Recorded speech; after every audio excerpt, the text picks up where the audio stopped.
Hi friends, welcome back to ரஞ்சிஸ் flavours. Friends, இன்றைக்கி செய்ய போகிறது ஒரு அருமையான ஹெல்த்தியான ஒரு டின்னர் ரெசிபி. ரொம்ப ஈஸியாக நம்ம செஞ்சுடலாம். இது நம்ம சொரைக்காயை வச்சு செய்ய போகிறோம். ரொம்ப டேஸ்டியாக இருக்கும் இது. இந்த சொரைக்காய் அடை செய்யறதுக்கு நான் யூஸ் பண்ணினது ராகி, கம்பு, சோளம், அரிசி மாவு எல்லாத்தையும் சேர்த்து சொரைக்காயோட சேர்த்து இந்த அடை செய்கிறேன். ரொம்ப டேஸ்டியாக இருக்கும். இது பார்த்தாலே ரொம்ப டெம்ப்டிங்காக அண்ட் டின்னருக்கு ரொம்ப ஈஸியாக நம்ம செஞ்சு முடிக்கலாம். Let us start now.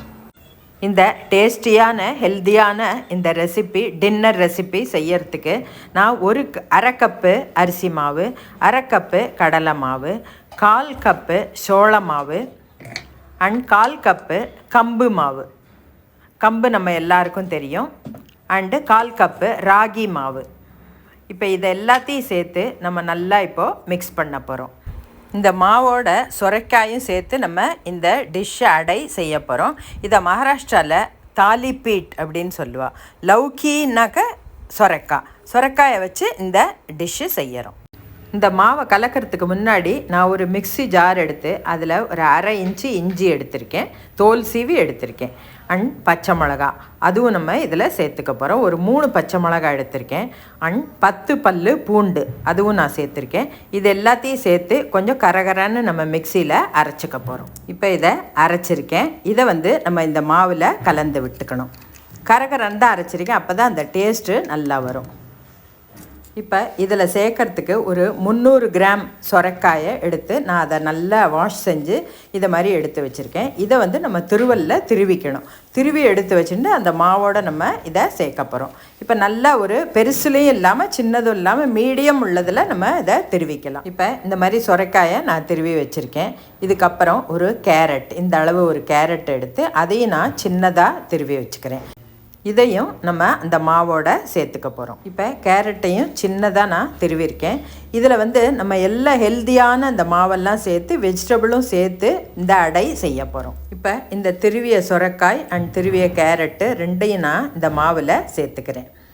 இந்த சொரைக்காய் சாப்பிட்றதுனால வெயிட் லாஸுக்கு இது ரொம்ப ஹெல்ப் பண்ணும். அண்டு வெஜிடபிள்னால இதுவும் ரொம்ப நல்ல டேஸ்ட்டை கொடுக்கும். இந்த நம்ம சேர்த்துருக்கிற மாவு எல்லாமே ரொம்ப ஹெல்த்தியான மாவு.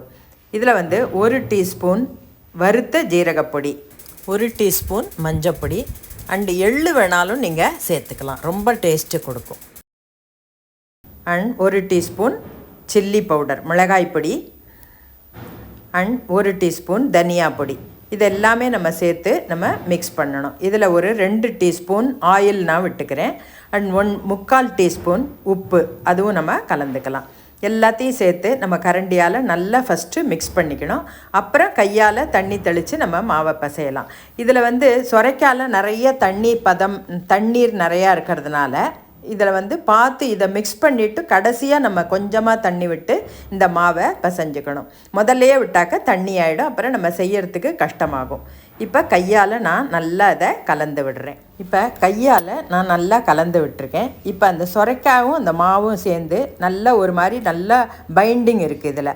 இதுலேருந்து உங்களுக்கு தெரியும் எத்தனை அளவு நம்ம தண்ணி விட்டாக்க நம்ம கன்சிஸ்டன்சி கரெக்டாக இருக்கும்னு. இப்போ நல்லா கொஞ்சம் கொஞ்சமாக தண்ணி விட்டு எல்லா மாவையும் சேர்த்து நம்ம பசைஞ்சுக்கணும். நிறைய விட்டுவிட்டாக்க நம்மளால் அப்புறம் செய்ய முடியாது, அது ரொம்ப தண்ணி ஆகிடும். ஸோ இப்போ கரெக்டாக இருக்கும். அண்டு தவிர இதை நம்ம கொஞ்ச நேரம் ரெஸ்ட் பண்ண வைப்போம், கொஞ்ச நேரம் ஊற வைப்போம், ஒரு 10 நிமிஷமாவது.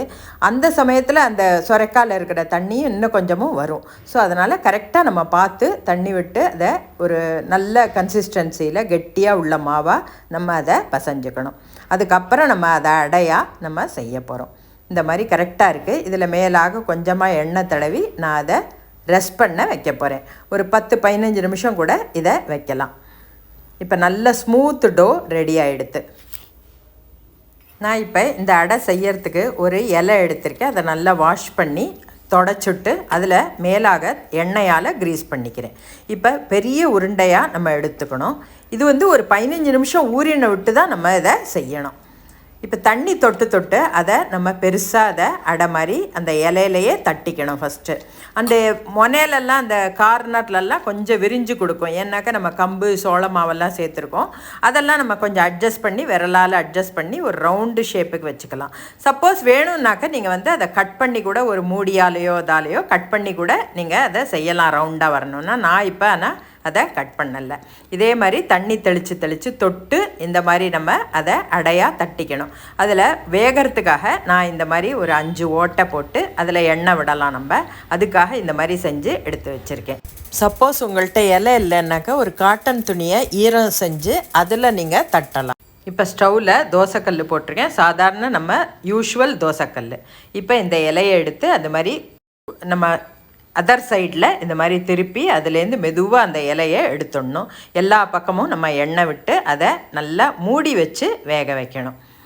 இதை மீடியம் ஃப்ளேமில் வச்சு தான் நம்ம வேக விடணும். 2 நிமிஷம் வெந்ததுக்கப்புறம் இப்போ நான் மூடியை எடுத்துட்டு திருப்பி நெக்ஸ்ட்டு சைடில் வேக வைக்கிறேன். நல்லா ரோஸ்ட் ஆகும். இது பார்த்து பார்த்து நம்ம திருப்பி அதை வேக வைக்கணும். எந்த இடத்துல ஹீட் இல்லையோ அதை திருப்பி விட்டாக்க கரெக்டாக நம்மளுக்கு நல்லா ரோஸ்ட் ஆகும். திருப்பியும் கொஞ்சமாக எண்ணெய் விட்டு நம்ம நல்லா அதை ரோஸ்ட் பண்ணலாம்.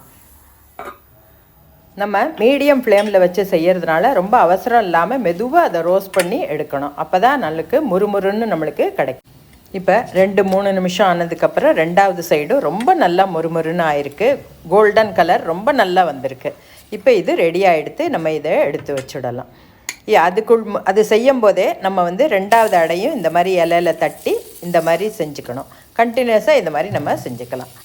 ஒன்ஸ் மாவு பிசைஞ்சு வச்சுட்டாக்க ஈஸியாக அவசரம் இல்லாமல் செய்யலாம். இதே மாதிரி 2வது அடையும் நான் வேக வச்சு எடுக்கிறேன். இப்போ ஒரு சைடு நல்லா ரோஸ்ட் ஆகிருக்கு. இப்போ 2வது சைடும் அதை நம்ம நல்லா திருப்பி போட்டு கொஞ்சம் எண்ணெய் விட்டு நல்லா ரோஸ்ட் பண்ணிக்கலாம். இதுக்கு தனியாக சைட் டிஷ் வேணுங்கிற அவசியம் இல்லை. ஊறுகாயோடையே சாப்பிட்லாம். சொரைக்காயோட எல்லா ஹெல்த்தியான மாவையும் சேர்த்து நான் இந்த அடை இன்றைக்கி செஞ்சுருக்கேன். தயிர் அண்ட் ஊறுகாய் இதுக்கு தொட்டுக்க நம்மளுக்கு ரொம்ப நல்லாயிருக்கும். இதை கட்டாயம் நீங்கள் எல்லோரும் செஞ்சு பார்த்துட்டு உங்கள் கமெண்ட்ஸை எனக்கு எழுதி அனுப்புங்க. Let us all meet with a very interesting recipe soon. Thank you so much. Thanks for வாட்சிங். பை.